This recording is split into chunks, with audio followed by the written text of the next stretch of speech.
Hey y'all, I'm Lydia and welcome back to my kitchen, and thanks for joining me today. So as you can see at the title of the video, we are going to be canning up some chicken stock. Alright, so if you couldn't tell from my past few videos, I do like to just save a lot of like my veggie scraps, and I also do like to save like my chicken bones after I make whole chickens and roast them. So I've been saving them up for months. They've been sitting in my freezer, and I knew I've been out of chicken stock. So today is the day that we are going to make it. Alright, now I make my own chicken stock on a normal, so that recipe is mine, and you can get that down below in the description box. But today, you're going to see a lot of fails, okay? I've never pressure canned before. I've only ever water bath canned, and I really wanted to try it, so I decided to go out, buy me a pressure canner, and you're gonna follow me along that journey today. It was a very interesting journey. Let's just say that. Alright guys, so without me talking anymore, let's just jump right into this video. Hey guys, so we're right over here at my stove today, and we're gonna jump right into this chicken stock, and I'm just gonna show you how I make it for myself at home. Okay, so on the side, and I'm gonna show you, I have like bags of frozen chicken bones from like whole breasts or thighs and stuff that I might have roasted and cooked over the last few months. And then I also have a couple bags of like frozen veggie scraps. So like in this bag I have like onion peels, I have like bell pepper scraps, I have carrot peels, carrot scraps. So as I cook, guys, like throughout the couple months, I save my scraps for like my chicken bones, beef bones, stuff like that, and especially my veggie scraps. I just put them in a bag and put it in the freezer, and that's what I make my stock out of. So I have a 16-quart pan right here, so I'm just gonna dump everything straight on into it. I have about 3 bags of chicken bones. Oh, here's my second bag of chicken. This is my 3rd bag. Now, the difference between the chicken, guys, just to let you know, so like this right here was roasted. It kind of looks frozen, but you can tell like it was cooked, it was roasted. Same with what was in this bag was roasted. This right here is actually raw scraps. And again, they're all gonna cook in there, so it's fine. Try to push it down. Get as much as I can in. And this is like a little bag I had left over from the other day, because I knew I was gonna make stock soon, so I just put my scraps in that little bag. Some people might not use like bell pepper scraps. I use it all, so I have like carrot peels, bell pepper peels, onion peels. I use it all, guys. And this is my celery. Now this, guys, right here wasn't like celery scraps, but I did have some celery that was going bad in my fridge. Well, it wasn't bad, but it was going to. I wasn't going to use it. So I just cut it up and just put it in a bag to freeze it, because I knew I was going to be making stock like I am now. This actually filled this whole freaking thing, and I didn't even get water in it yet. Now, because everything is frozen, guys, it is going to shrink down once it starts to heat up and move around. It's just like frozen in blocks. Okay, so there's like dead space in there. Before I add my water, I'm actually going to add my seasonings to it. So right here, I just put them to the side. I have about a couple sprigs of thyme and rosemary. So this is my rosemary, this is my thyme right here. I have about 3 bay leaves, fresh, and all of these are fresh. And then in this container right here, I have a couple peppercorns, and it's like a couple of pink salt in there. And I do season my stock and my broth. Some people don't. They like to season it when they're ready to cook it. I season it because I know I make pretty much, I know what we eat. You know, so I know what I'm making it for, and I know what I probably use it for, so it's alright for me to just use my aromatics and season it now. So I got everything in my pot. I'm actually going to bring some water over, and I'm going to set this on my back burner. I'm going to bring some water over, and we're going to fill it up and throw a lid on it.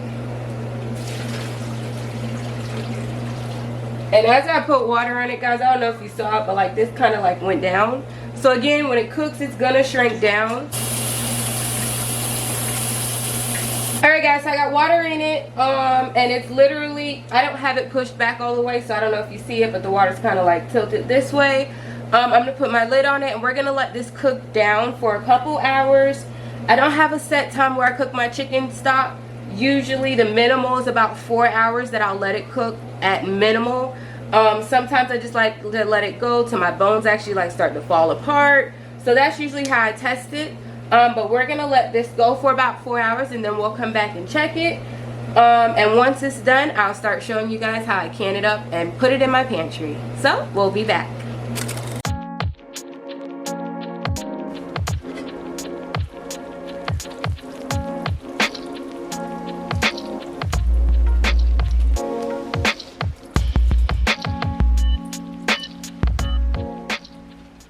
Hey guys, so real quick, the last clip that you saw, it was maybe about the 3-hour mark into me cooking my stock.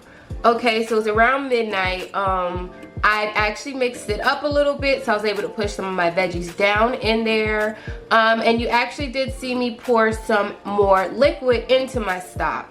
So when I originally put the water in, I put way too much and it started overflowing, so I scooped some out. And I knew as it was cooking for the next few hours, some of the liquid would evaporate. So what I did was I just kept it on the side. So as I had it to add more liquid, I was able to add the liquid that I reserved, if I hope that makes sense. Okay, so right now my stock is done. It's 9:30 in the morning. So it's been going for about 18 hours. Yeah, because we put it on around 6:30. Okay, so yeah, about 12, 13, 14. Yeah. It's been going for a while, about 14 hours, I would say. So it's pretty much done. I'm ready to can it up. I'm not going to strain any fat out, as you can see. But right now, I'm just gonna walk you through and show you what I'm doing.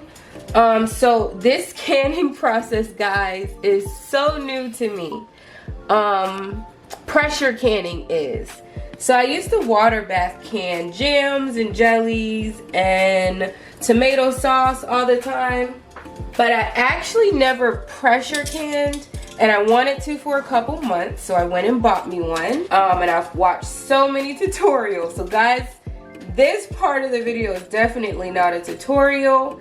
But the way the world is going, I feel like I need to have some food on stock. And it is so much easier and convenient if you just save your veggies, because I buy chicken stock all the time for $2.89, and I don't know why when I could be making it for free with just a little time. So right now I'm just gonna strain as much of the veggies out that I can, and some of my chicken carcass, and I'm gonna pan it straight up from here. So I'll be back once I get most of it out. Alright guys, so I got most of the big stuff out, okay? And I'm just gonna strain that a little later just to get the remaining juice out of it. But right now I just have like a little tea cloth with holes in it that I'm gonna use as an extra strainer. Again, I'm not worried about the fat. And then I have this as well. So this will be like my cheesecloth, I guess, because I don't have any. But it's just a tea towel. I have about 7 jars here because I just went and bought me a little mini Presto canner from Walmart. So excited. And we're just going to strain this broth right in our can. Now, if you wanted to get rid of the fat in your chicken stock, you would, of course, cool it at this point. Put it in a cooler, let that fat layer solidify on the top. I'm just going to flatten this out. And then you would then heat it back up and then put it in your jars and pressure can it from there. Or freeze it from there. I'm used to freezing my own stock when I do make it. I haven't made it a lot recently, but the times I do make it, I usually just freeze it. The pan over here, like right next to me, I don't know if you can see it. I do have my pressure canner on and heating up just a little bit.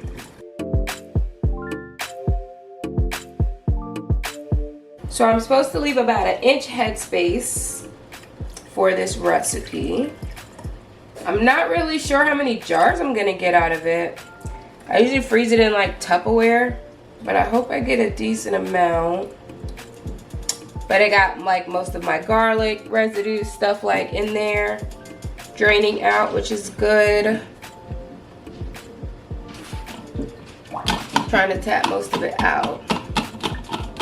And I'll use this to just dump when it starts to get full. So like right there, we're good with our headspace. And I was told as soon as you get the jars filled to put your lids and your bands and then put them in the pot so they stay hot. Well, in your canner so they stay hot. So that's what I'm gonna do. I just have some vinegar. I did put some vinegar in my water. I added 3 quarts of water to my pressure canner. And then I also added a splash of vinegar. I hear a lot of people on YouTube saying that's a good thing to do. Because I guess it helps with the water staining on the jars and some other things. I'm not sure what they are. And actually the manual told me to do the same. So I put it on finger tight. I'm just gonna lift them right over into my canner. So every time I get one full, I'll just lift it over. And then we're gonna repeat the process, guys. All right, guys, so I'm gonna try to widen it up a bit. Don't mind those. That's gonna be for a totally different video, by the way. Anyway, guys, so I have all 7 of my chicken stock cans in the pressure canner. Again, this is not a tutorial. Correct me if I'm wrong. Look, leave a comment down below. Okay? And I just have like my little Presto canner guide.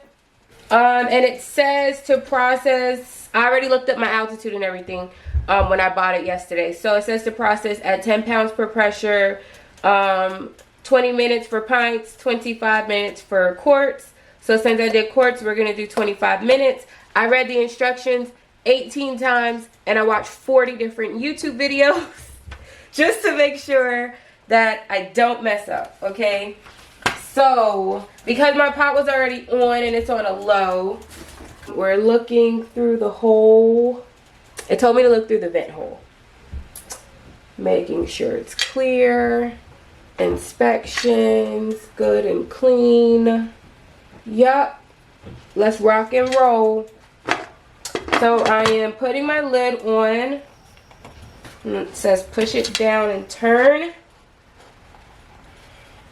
Okay. My thing, look, I've done look down under so many times to make sure it is centered on this iron. Like, you know, the iron thing on the stove. Oh, anyway, it's on.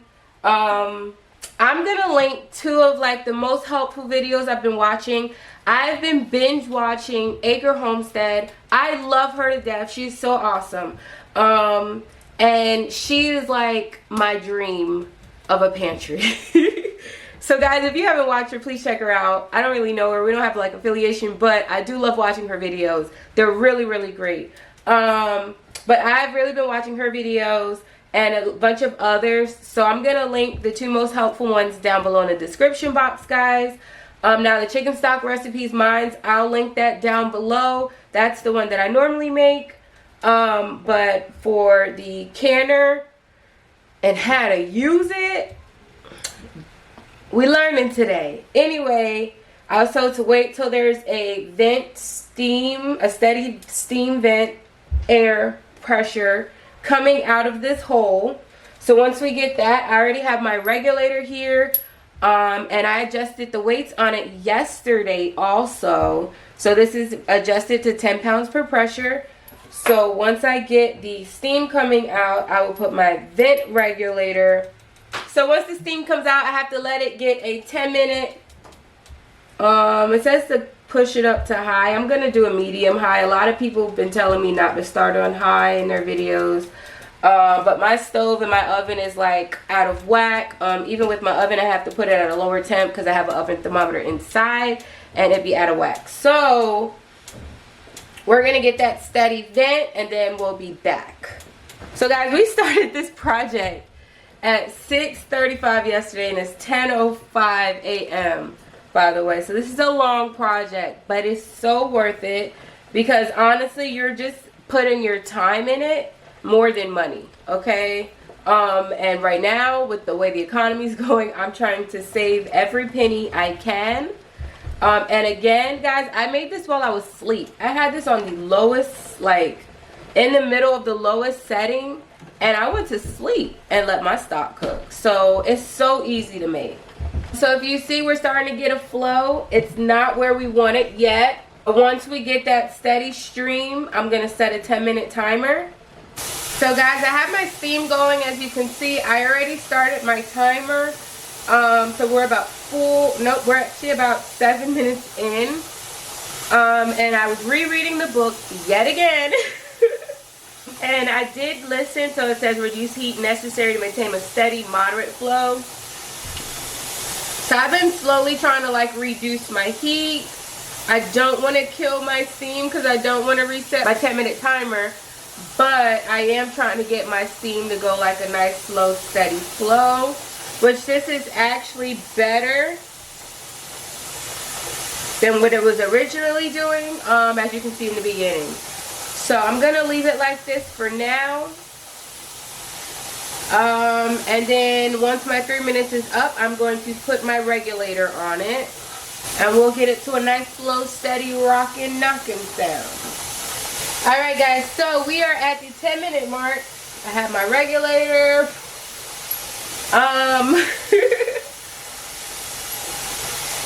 Can I say I'm nervous? Anyway, I know that was weird. So we're just gonna, oh, yeah, I'm nervous. Pop it right on. Alright. This little indicator in the back has popped up. It says when it's up, that means there's pressure built up in the canner. It also said to turn my canner back up to a higher setting to reheat it once I put the regulator back on. And that's if and only if I turned it down to keep my steam going at a steady stream, which I did. So I'm turning it back up. We're going to build up the pressure. Once it starts doing a gentle knocking back and forth, and I'll let you hear that sound as well, I'll start my 25-minute timer. So I've been moving my temperature down very slowly. Alright guys, so if you can hear it, my timer went off. I'm turning my pot, well, my heat completely off. I know on some YouTube videos, people have ways where they decompress. I know I've watched, like I said, so many. And there's been like maybe 3 or 4 different ways that I've seen them turn it off. Most of them I've watched is with this Presto canner that I have, because I wanted to make sure that I'm using this one correctly. The instructions that I have says to just turn the heat off and then remove it from the heat. So I'm going to get me a mitten because it's kind of hot, and I'm just going to set it on the back burner until it completely cools down. It also says I cannot remove the regulator at all, and do not remove the cap at all, well, the lid. So I'm not. Once this little knob thing right here goes back down, the pressure should be gone out of it. Then I will remove the regulator, and then I'll take the lid off and I'll move them to the side. So I'll be back just to show you that. And we're just gonna let this cool off. Let's see how long this takes, because I'm not really sure. So I'll let you know how long it took when we get back. See you in a sec. Alright guys, so don't mind my dishwasher in the background, and yes, I just burned myself. Anyway, my little pressure regulator thing, well, this is the regulator. This is the release. I don't know the terms. This is the safety one though. It said to not remove the lid or the regulator until this went down, so it is down. Also remove the regulator. I'm told as long as there is no steam like coming out, it's safe to remove the lid. And it's actually cool enough for me to touch it, because I bought my pot holders over just in case. So let's see. Close, open my way.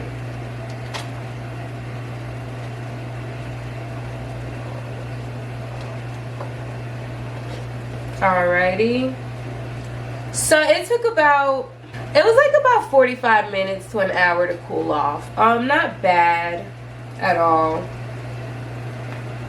And I'm gonna open that away from me. Do you hear it? My dishwasher's going, so you might not hear it, but I hear them. Ah! I love it.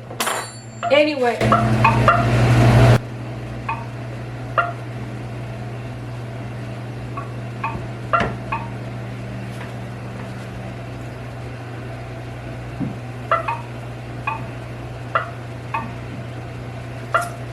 I don't know, guys. I'm scared. I'm gonna tell you what's happening, and I'm gonna tell you why. I did see some videos where they said to like release the lid and maybe let it sit offset for 10 minutes before you completely remove it. But see, the instructions didn't say that. But what I'm gonna do is follow one of the advices in that video I saw, and we're just gonna let it sit in the container, the canner, for about like 10 minutes before I remove it, just so it can adjust to the temperature. Change. Yes, I jumped. I think I know what siphoning is now. I've seen a video on what shouldn't happen. Guys, it's happening with that one.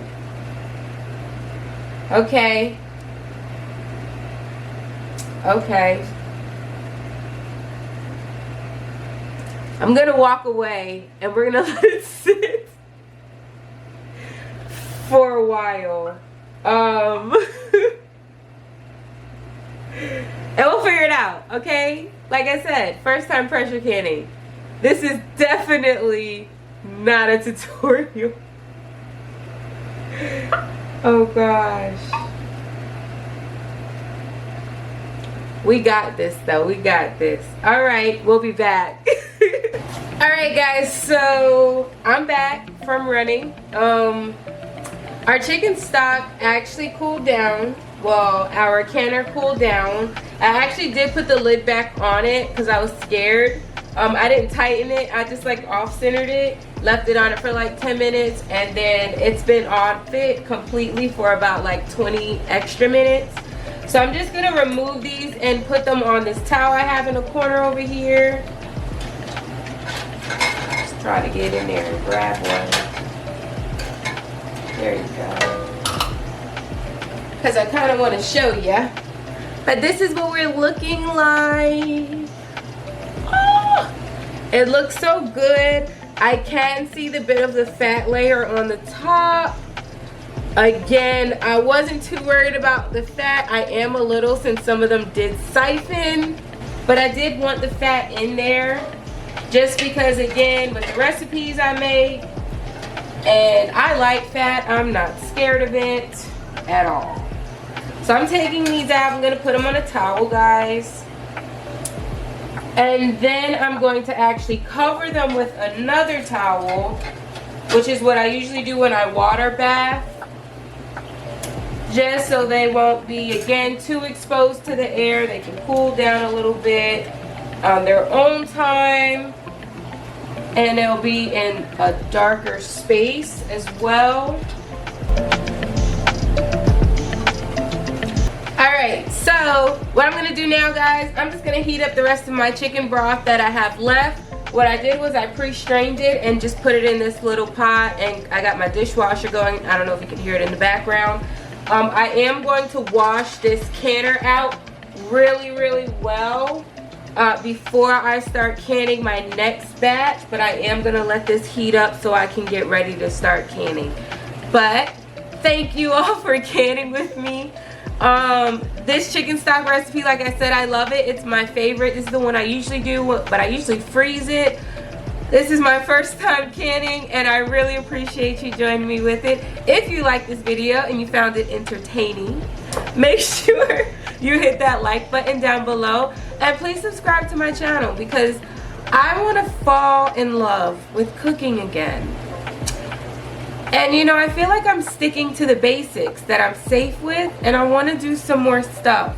So if you want to experiment in the kitchen with me, I feel like you should hit that subscribe button and stick around because you never know. Anyway, see you later, guys. Alright guys, So we got all of our cans finally finished. I actually had to do them in 2 batches because we got a total of 11, no, 3, 6, 9, 10, 11. Yeah, we did. So we got a total of 11 cans of chicken stock out of all of that, all right? I washed my jars thoroughly after they finished cooling. So they've been washed, and I actually labeled them. So these labels right here are like a lifesaver. I bought them when I was pregnant because I needed to label my baby's bottles and his breast milk like that because I was breastfeeding. And I've been using them ever since, not gonna lie. They're so easy and they're washable, so definitely get these, guys. And I have a link for those down below in the description as well. But if you like this video, make sure you hit that like button down below. Alright, and if you want to follow me along on some more canning journeys, me stocking up my house and my pantry, because I'm definitely going to do a whole lot more canning videos, as well as the normal videos that I do. So if you want to follow me along, make sure you hit that subscribe button and that notification bell. Alright, just hit it, guys. You know you want to. You got to. You'll want to. Anyway, I'll see you in the next one. Bye.